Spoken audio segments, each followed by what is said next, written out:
बच्चों आज हम रुचिरा 8th क्लास के द्वितीय पाठ विलस्य वाणी न कदापि में श्रुता का शेष अभ्यास जो है उसको करेंगे। तो हमारा अगला अभ्यास 5वां अभ्यास है घटना कर्म अनुसार वाक्यानि लिखता, कि घटना कर्म के अनुसार वाक्यों को लिखो। जो आपने पाठ पढ़ा था उसमें कौन सी घटना पहले हुई थी उस क्रम के अनुसार आपको वाक्य लिखनी है। यहाँ पे आगे पीछे वाक्य दिए हैं, लेकिन आपको जो जो आपने घटनाक्रम के अनुसार हमें वाक्य लिखने हैं। तो सबसे पहला वाक्य होगा कि पहले तो हमें सारे वाक्य पढ़ने होंगे कि कौन सा पहले हुआ था, उसके बाद हमें पता चलेगा कि कौन से वाक्य पहले आएगा। तो आप पहले पूरे सारे वाक्य को पढ़ लीजिए, फिर इसमें हम देखते हैं कि पहला वाक्य आएगा परिभ्रमण सिंह शुद्धार्थो जातः, कि घूमते हुए सिंह भूख से व्याकुल था। फिर उसके बाद उसने क्या हुआ, उसके बाद सिंह एकाम महतीम गुफाम अपश्यत, एक उसने बड़ी गुफा को देखा था। फिर उसके बाद गुहाया स्वामी दधिपुच्छ नाम श्रृगाल समागच्छत, उसके बाद कि हुआ था कि गुफा का स्वामी दधिपुच्छ नाम का श्रृगाल वहाँ पे आ गया था। गुहायाम कोऽपि अस्ति इति श्रृगालस्य विचारः, जब श्रृगाल वहाँ पे आया तो उसके बाद उसने सोचा था कि गुफा में कोई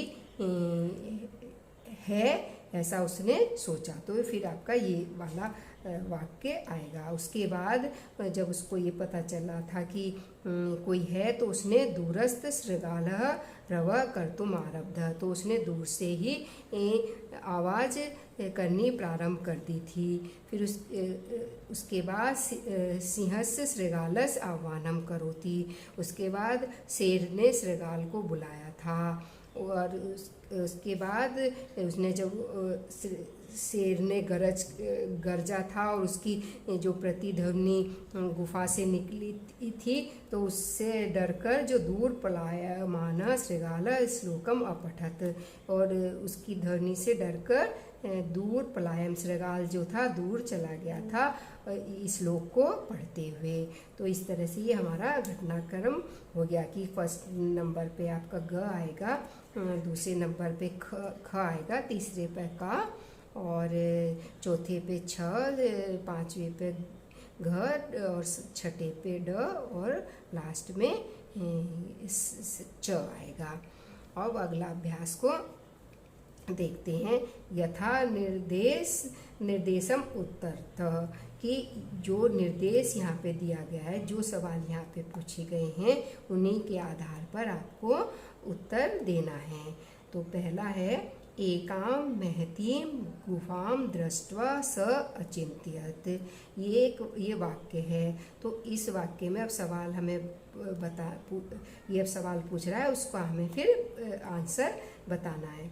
अस्मिन् वाक्ये कति विशेषण पदानि संख्याया सह पदानि अपि लिखतः, कि ये जो वाक्य है इस वाक्य में कितने विशेषण पद हैं, उनको जो संख्या पद उसके साथ में संख्या पद को भी लिखो। तो यहाँ पे जो विशेषण है, एक ही विशेषण है महतीम, और संज्ञा पद जो है एकाम, तो उसके साथ हमने लिख दिया। तो हमारा उत्तर हुआ एकाम महतीम।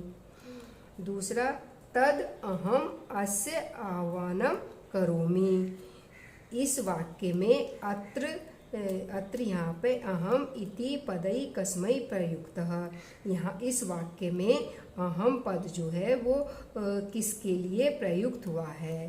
तो तद अहम अस्य आह्वानम करोमि, तो मैं इसका आह्वानम करता हूँ। तो ये किसने कहा था, अहम सिंह ने कहा था, तो इसलिए आपका जो उत्तर होगा वो सिंहाय होगा, कि ये जो अहम शब्द है वो सिंह के लिए प्रयुक्त हुआ है। तो सिंह के लिए हुआ है तो इसलिए इसमें चतुर्थी विभक्ति आएगी, सिंहाय, सिंह के लिए। यदि त्वं माम न आव्यसि, इस वाक्य में अस्मिन् वाक्ये कर्तृपदम किम, इस वाक्य में कर्तापद क्या है? तो इस वाक्य में कर्तापद त्वम है, तो हमारा उत्तर हुआ त्वम। फिर अगला, सिंह पद पद्धति गुहायां प्रविष्टा दृश्यते, इस वाक्य में अस्मिन् वाक्ये क्रियापदम किम, कि इस वाक्य में क्रियापद क्या है? तो इस वाक्य में क्रियापद है दृश्यते। वने अत्र संस्थस्य समागता जरा, अस्मिन् वाक्ये अव्ययपदम किम, इस वाक्य में अव्ययपद क्या है? अव्यय, इस वाक्य में अव्ययपद है अत्र, वने प्लस अत्र, तो अत्र अव्ययपद है। अव्ययपद के बारे में हम अभी थोड़ा लास्ट में थोड़ा सा जानकारी प्राप्त करेंगे। अब पहले अगला अभ्यास देखते हैं। मंजूष्यातः अव्ययपदानि चित्वा रिक्त स्थानानि पूरयत, कि आपको जो ये बॉक्स में शब्द दिए हुए हैं उनको यहाँ पे जो फिल इन द ब्लैंक्स हैं यानी रिक्त स्थान हैं, उन स्थानों पर उचित शब्दों को, अव्यय पदों को यहाँ पे लिखना है आपको। तो पहले हम इन पदों का अर्थ जान लेते हैं। कश्चन कोई, दूरे दूर में, नीचे नीचे, यदा जब, तदा तब, यदि यदि लगता है, तर्री तो, परम पर, च और सहसा अचानक से। तो अब हम इसको देखते हैं। अस्मिन बने, एक बन में, व्याघः, व्याधः मतलब शिकारी, एक बन में व्याध, व्याध शिकारी, तो क्या आएगा? कश्चन, कि कोई, एक बन में कोई शिकारी, एकस्मिन् बने कश्चन व्याधः। जालम विस्तीर्य, जाल को फैलाकर, स्थित बैठ गया, कहाँ बैठ गया? तो आपका यहाँ पे आ गया दूरे। क्रमशः आकाशात् सपरिवारः कपोतराज आगच्छतः, कि क्रमशः आकाश से अपने परिवार के साथ जो कबूतर थे वो आ गए। कहाँ आ रहे थे? नीचे, तो यहाँ पे आपका नीचे आएगा। कपोता तंडुलान अपश्यन, कबूतरों ने चावलों को देखा। यदा, तो जब, तो आपका यहाँ पे यदा आ गया, जब कबूतरों ने चावलों को देखा। तेसाम लोभो जातः, तो उनको लोभ आ गया। कब लोभ आ गया? तदा, तब, तदा मतलब जब कबूतरों ने चावलों को देखा, तदा तब उन्हें लोभ आ गया या उत्पन्न हो गया। परम राजा सहमत ना आसीत, लेकिन जो उनका राजा था कबूतरों का, वो इससे सहमत नहीं था।